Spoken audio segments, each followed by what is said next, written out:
नमस्कार विद्यार्थियों, आज हम बीए सेकेंड ईयर के प्रश्न पत्र फर्स्ट मध्यकालीन भारत में विजयनगर साम्राज्य के बारे में जानेंगे।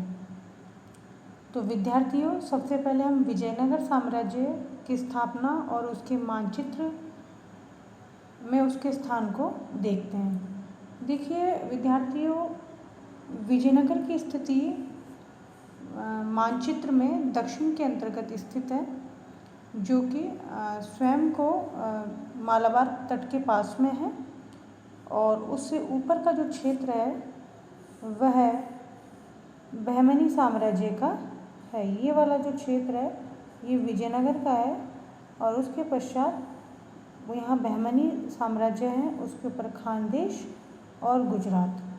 और ये जो रेखा है ये तुंगभद्रा नदी की रेखा है, जो कि विजयनगर और बहमनी शासक को बांटने का कार्य कर रही है। तो इस प्रकार की जो स्थिति है जो निकल कर के आती है, आगे जा कर के हम देखेंगे कि विजयनगर और बहमनी जो शासक है जिनके परस्पर विवाद का कारण ये तुंगभद्रा नदी और कृष्णा नदी का जो रायचूर दोआब है उसको लेकर के इनके परस्पर झगड़े की स्थिति रहती है। तो दोनों राज्यों में जो लड़ाई का कारण है ये मुख्य रूप से क्योंकि इस क्षेत्र के अंतर्गत बहुत अधिक जो भूमि है उपजाऊ है और दोआब होने के कारण भूमि की उपजाऊपन के कारण वहाँ पर अच्छी कृषि होती है। तो विद्यार्थियों, हम इस चीज़ को अब समझ लेते हैं कि विजयनगर की हमने मानचित्र में स्थिति को समझ लिया है। अब हम बात करते हैं विजयनगर साम्राज्य का जो विस्तार है और विजयनगर पर जो शासन है या विजयनगर के जो शासक हैं उनके बारे में हम अब चर्चा कर लेते हैं। तो विद्यार्थियों, सबसे पहले हम आपको बताना चाहेंगे कि विजयनगर की स्थापना 1336 ईस्वी में हरिहर और बुक्का प्रथम नामक दो भाइयों ने मिलकर के की थी। और ये जो 1336 ईस्वी है, अगर हम बात करें तो 1325 से लेकर के 1351 तक का जो समय है वह मोहम्मद बिन तुगलक के समय का हरिहर और बुक्का प्रथम के द्वारा विजयनगर साम्राज्य की स्थापना की गई। हरिहर और बुक्का के जो प्रारंभिक जीवन है उसके बारे में अनेक कथाएं प्रचलित है, जिनका सार यह है कि जो मुस्लिम आक्रमणकारी थे उन्होंने उनको पकड़ करके दिल्ली ले गए और उन्हें बलात् मुसलमान बनाया और मोहम्मद बिन तुगलक ने उन्हें रायचूर दक्षिण में शांति और व्यवस्था स्थापित करने को भेजा। दक्षिण आने के बाद इन दोनों ने क्या करा, इस्लाम को त्याग दिया और हिंदू जो आंदोलन थे उसके ये नेता बन गए। और ऐसा माना जाता है कि दोनों भाइयों को दक्षिण के जो शूरवीर हैं कृष्ण नायक और वीर वल्लाल, ये दो व्यक्ति थे, इन्होंने इसको प्रोत्साहन दिया।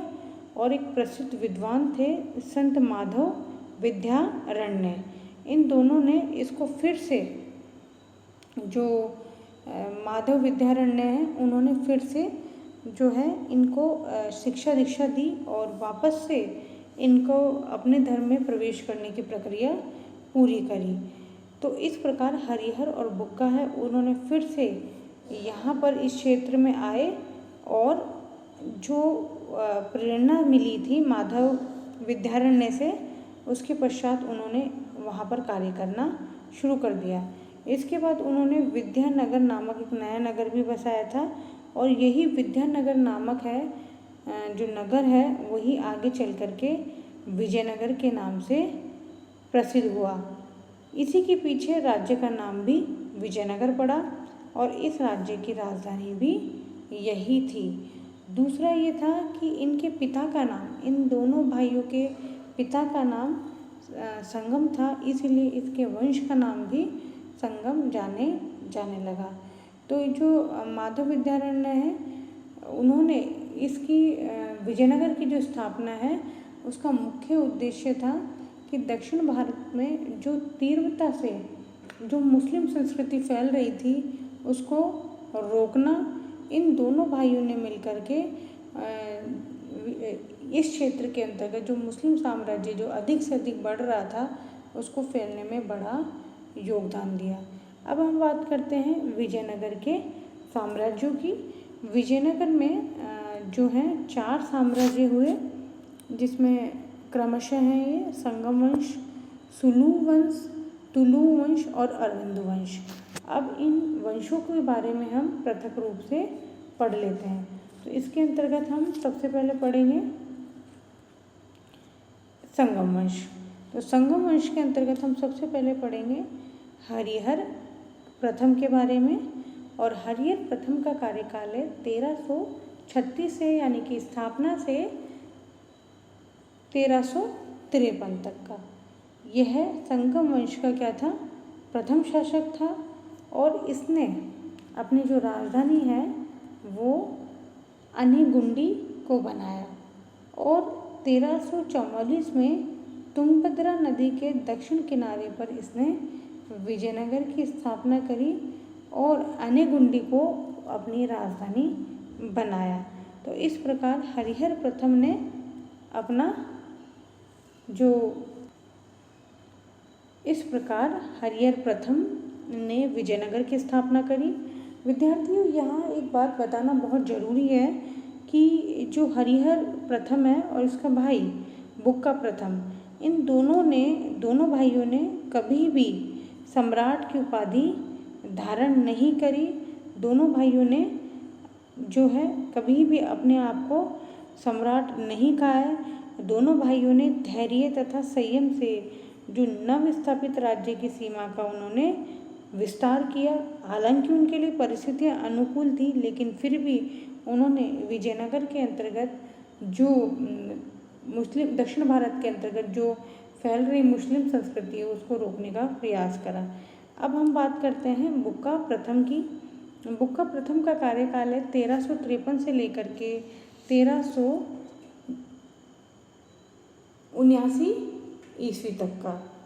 तो बुक्का प्रथम ने क्या करा, इसके समय में विशेष रूप से बुक्का प्रथम के समय में मदुरा के जो मुस्लिम राज्यों को इसने क्या करा, जीत करके विजयनगर साम्राज्य में मिलाया। इसके बाद इसका जो पुत्र था, पुत्र का नाम था कंपन। तो कंपन ने ही मदुरा को जीता था। और इसी उपलक्ष्य में जो कंपन की पत्नी थी गंगा देवी थी, जो संस्कृत की विदुषी महिला थी। और मदुरा विजय पर उसने यानी कि गंगा देवी ने एक संस्कृत में एक ग्रंथ लिखा जिसका नाम था मदुरा विजयी। यानी कि बुक्का प्रथम के समय से ही अगर हम कहें तो जो संस्कृत भाषा को उसको भी बढ़ावा दिया जाने लगा। और उसके संदर्भ में विशेष रूप से उसकी पत्नी ने मदुरा विजय नाम का ग्रंथ लिखा था।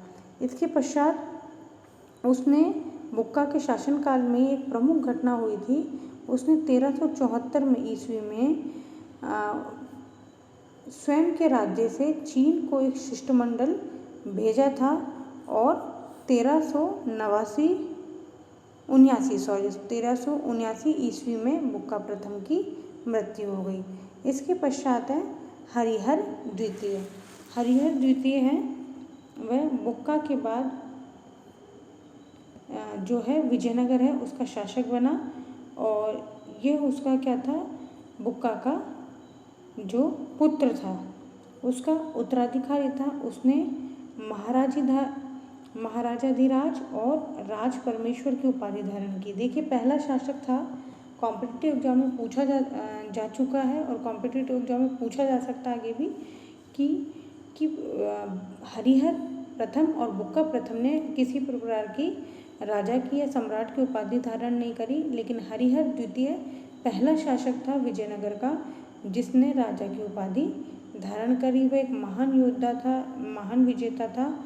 उसने कनारा, मैसूर, त्रिचनापल्ली, कांची और उसके क्षेत्र में उस क्षेत्र को पहले तो जीता और वहाँ पर उसने उसका विस्तार किया। इसके अलावा उसने बहमनी शासक जो है सुल्तान है मोहम्मद द्वितीय के साथ भी अच्छे संबंध स्थापित करे। परंतु जब उसका बाद में जो उत्तराधिकारी होता है फिरोज शाह, दोनों के मध्य संघर्ष हो जाता है और इस संघर्ष के बाद फिरोज शाह ने हरिहर द्वितीय को परास्त कर देता है और एक अपमानजनक संधि करने के लिए उसे बाध्य करता है। तो इस प्रकार हरिहर द्वितीय की जो उपलब्धियां थी हमने उसके बारे में चर्चा करी। आगे जा कर के अगला जो शासक है उसका नाम है देवराज प्रथम। ये बहुत इम्पोर्टेंट शासक है संगम वंश का। तो संगम वंश का जो शासक है उसमें देवराज प्रथम का नाम काफ़ी महत्वपूर्ण है। और 1404 ईस्वी के अंतर्गत जब हरिहर द्वितीय की मृत्यु हो जाती है तब उसका पुत्र देवराज प्रथम उसका उत्तराधिकारी बनता है। उसी के शासन के अंतर्गत जो है बहमनी राज्य में ज़बरदस्त युद्ध लड़े जाते हैं। कहा जाता है देवराय ने बहमनी राज्य में स्थित जो मुदगल क्षेत्र के अंतर्गत एक सुनार स्त्री पर जो है वो मोहित हो जाता है और उसे प्राप्त करने के लिए वह मुदगल पर आक्रमण करता है, परंतु उसे भी अपने पिता की भांति बहमनी साम्राज्य से परास्त होना पड़ता है और विजयनगर के कुछ क्षेत्र देख करके उसे संधि करनी पड़ती है। और इस प्रकार जो विजयनगर के शासक है उसके बारे में देखा गया है कि हरिहर जो है द्वितीय और देवराज प्रथम दोनों ही शासक जो है बहमनी शासक से अच्छे अधिक गुण होने के पश्चात भी हार जाते हैं। अगला शासक है देवराज द्वितीय। बहुत इम्पोर्टेंट है क्योंकि इसकी अनेक उपलब्धियां हैं। इसका समय है 1419 से लेकर के 1449 तक। देखिए विद्यार्थियों, इसने देवराज द्वितीय ने गज बेटकर की उपाधि धारण की थी कि ये एक अधिक जो शक्तिशाली शासक है उसके समान इसकी तुलना की गई है और इसने गज बेटकर की उपाधि ली थी।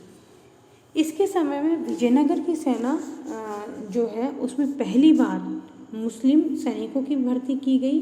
इसके अलावा 10,000 तीरंदाजों को विजयनगर की सेना के अंतर्गत भर्ती किया गया। और इसी के समय में इम्पोर्टेंट प्रश्न है, इसी के समय में प्रसिद्ध ईरानी यात्री अब्दुल रज्जाक विजयनगर आया और उसने संपूर्ण जो यात्रा है उस पर किताब लिखी, पुस्तक लिखी जिसका नाम था मसला उस सदाइन। और ये मसला उस सदाइन है, ये फारसी भाषा में लिखी गई।